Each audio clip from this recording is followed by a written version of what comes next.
His Majesty's government view with favour the establishment of Palestine as a national home for the Jewish people, and will use their best endeavours to facilitate the achievement of this object, it being clearly understood that nothing shall be done which may prejudice the civil and religious rights of existing non-Jewish communities in Palestine, or the rights and political status enjoyed by Jews in any other country. I should be grateful if you would bring this declaration to the knowledge of the Zionist Federation. Yours, Arthur Balfour. And here it is, the Balfour Declaration. What do you feel when you see it here? I genuinely feel it's one of the most extraordinary moments in the history of the Jewish people. If you think it took 3,000 years to get to this, and then you say, how did this miracle happen?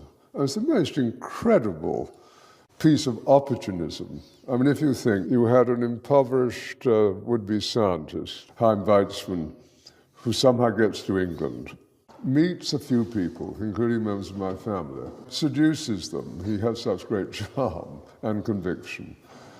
He gets to Balfour, and he unbelievably persuades Balfour and Lloyd George, the Prime Minister, and most of the ministers, that this idea of the national home for Jews should be allowed to take place. I mean, it's so unlikely. And then he's, starts to fight a difficult battle with the British cabinet, and this letter goes through 5 drafts, as you know.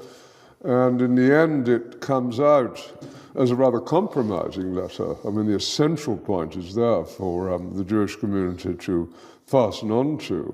You have the first bit, which promises a national home rather than the national home, and then you have the bit that nothing that's to be done should in any way harm the Arab community.